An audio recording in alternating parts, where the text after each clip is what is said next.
Hey everybody, it's Mr. Carr again. Today we're going to be talking about 9-7, solving linear and nonlinear systems.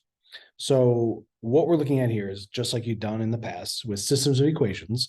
They're usually two straight lines. You're looking for where the two lines cross. We're doing the same thing here, but now we're doing it with nonlinear functions. So, or I don't even want to say functions, but nonlinear equations here. So in this case, we have a linear and a quadratic. But this one's a weird one. So I've got my linear one on the bottom and I've got my quadratic on the top, but this is a y squared. So what I'm going to get is a sideways looking parabola and a straight line crossing. So when you look at that, you can have these two cross no times, two times, or just once. So if I cross two times like that, or I cross one time like that, or I never cross. Those are possibilities for how this system might look. The best way to do this algebraically is we are going to use substitution in this case. Okay. And it has to do with the fact that I can solve my second equation, my linear one, for either x or y. I'm going to choose x. It's a little bit easier to work with. So I'm actually going to just add x to both sides and also subtract 13 to both sides. So it looks like this. X is going to equal, and I'm kind of flipping around, but x is equal to 6y minus 13. Okay. From there, now I can take x here and replace this x. So that's what I'm going to do. I'm going to take 6y squared minus 27 is equal to 3 times 6y minus 13. Okay. This is just a quadratic to solve. So I'm going to go through and do that. Distribute the 3 here. So I have 6y squared minus 27 is equal to 18y minus 39. Okay, so we can add 39 over to right here. We can also subtract the 18y to both sides here. Remember, the only thing that actually combines here is the negative 27 and the positive 39. So if I do that, I'm going to have 6y squared minus 18y plus 12 equal to 0. Everything's divisible by 6, so I'm going to go ahead and do that. So that y squared minus 3y plus 2 equals 0. And now we have a much simpler quadratic that I can solve. So I'll just do factoring here. So it's y minus 2, y minus 1 equals 0. Again, the negative 2 and negative 1, they multiply to positive 2, and they add to a negative 3 in the middle. From there, we can get two answers. We get y is equal to a positive 2, and y equals a positive 1. Okay. Now, that gives me my y values of my coordinates. I also need to finish my solving. I need the x values. So thankfully, I have this equation right here that's already solved for x, and it's based on y values. So I'm going to go ahead and do that twice with the two different y values. So x equals 6 times 2 minus 13, and I could do 6 times 1 minus 13. So x is equal to 12 minus 13, so x equals negative 1, and x equals 6 minus 13, and so that comes out to a negative 7. Now, these are solutions to the system here, which means they're all coordinate pairs. X equals negative 1 and y equals 2. X equals negative 7, y equaled a positive 1. Okay, so those are my two final answers here, negative 1, 2, and negative 7, 1. For help kind of demonstrate this a little bit, I'm going to use Desmos to show what it looks like. So if I switch over here real quick, here's my horizontal parabola and my linear function there. So if you zoom in a little bit here, you can see it is crossing twice. And more specifically, it's crossing at negative 7, 1 and a positive negative, or and a negative 1, positive 2. Okay. In this, we got to make sure we understand the algebra part of it, but graphing is like, you can see how that kind of translates between the two things. All right.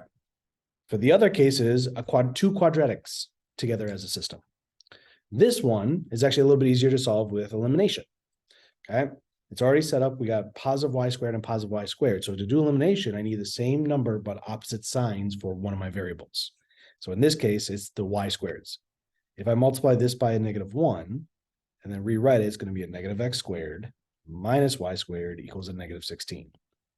Okay, now I can combine my two equations here. That goes away. So I get 4 minus 1 is going to give me 3x squared. 22 minus 16 is 6. Divide both sides by 3, and I get x squared equals 2. And if I square root that, I'm going to get x equals plus or minus the square root of 2. Okay, I forgot to talk about what am I really doing here. So it's not actually quadratic because what I'm really doing is this is a circle and this is an ellipse. Oops. Ellipse here.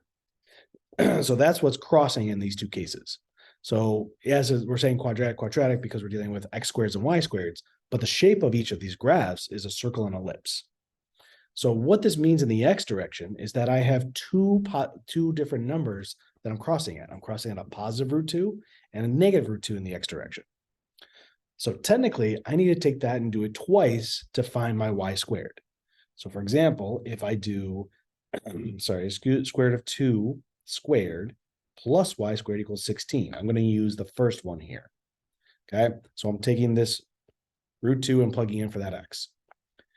Okay, so this is going to help me find one of them. I'm going to do the same thing with negative root 2 squared plus y squared equals 16.